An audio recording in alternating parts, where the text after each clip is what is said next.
Do you think it's time for Prime Minister Netanyahu to do more on this issue? Do you think he's doing enough? No. All right. What does that mean?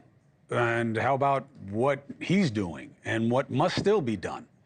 Hamas assassinated 6 hostages, including an American citizen, Hirsch Goldberg Paulin. You've seen his parents here. We've talked to him. He's been a metaphor for the cause. Now we're learning the United States may soon give up on trying to get a ceasefire deal altogether. Well, what does that mean? There's a new report that Biden is working on presenting a final take-it-or-leave-it proposal to Israel and Hamas as soon as this week. Remember how crazy it is that a terrorist organization is involved in these negotiations to begin with. If both sides don't agree, America may walk away from the negotiations. But what does that mean? And today, the Department of Justice said it's going to prosecute the head of Hamas. I don't even get it. I mean, yeah, sure, great, go after him. He's not a citizen. Where's your jurisdiction? I mean, do we want to just like make gestures like that almost make us look like we're doing it the wrong way as opposed to the right way? You see protesters all over. That's the American way, waving Hamas flags, as little sense as it makes. So what is the state of play, and can we get to a better place? Someone who's supportive of the protests, the idea behind much of it, presidential candidate Dr. Cornel West. And joining me in studio is the former secretary and coordinator for the Israeli negotiation team, Gidi Grinstein. Thank you for having me. Thank you. Brother West, thank you very much, as always. Appreciate you both being here in a painful time. Thank you, Brother West. Gidi, I'll start with you. Bibi needs to do more. People are angry at Bibi in Israel. But what are the realities? Can America walk away? I mean, what are the options here? It's very difficult for America to walk away. But what the Americans are asking Netanyahu to do is basically to stick with what he already agreed to so that the pressure is on Hamas. The moment that Israel makes an offer and aligns Qatar and Egypt and all the other major players behind this offer, the pressure is on Hamas. The moment Netanyahu actually comes forward with additional, what he calls clarifications, which in effect sort of walk back his original proposals, it actually gives Hamas the opportunity to say supposedly yes to the prior proposal, but no to the current proposal. So basically the Americans, what they want, I believe what they've expected Netanyahu is to just be consistent with what was agreed upon already almost 6 weeks ago.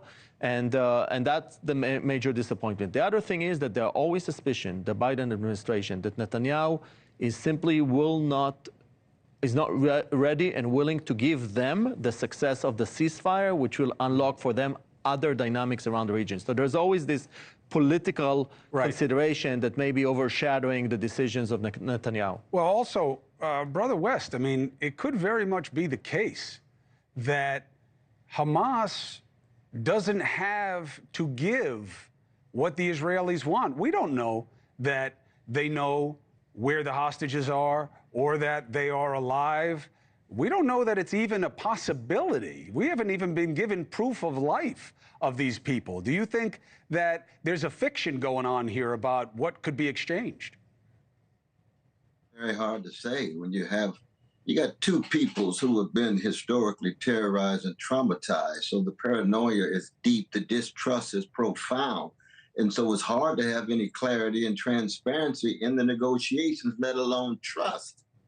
And one of the roles of those of us who are trying to intervene with some kind of moral and spiritual witness is to try to understand why people on the one hand are deeply tied to their peoples and tribe.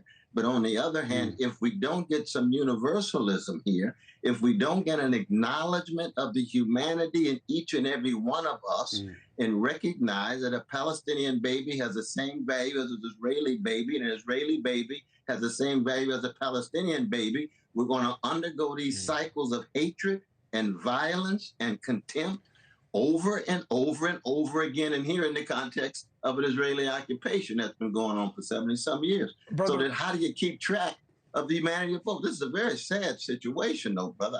Of course, we're all moved by what you just reflected on with these hostages and so forth, and I would like to see this kind of prolonged treatment of the deaths of Palestinians, too. Both peoples need to be thoroughly humanized in such a way that maybe we can proceed to give some hope for the younger generation. Brother West, hey, thanks for watching. Go to joinnn.com to find NewsNation on your screen. And don't forget, click the red subscribe button below to get more of NewsNation's fact-driven, unbiased coverage.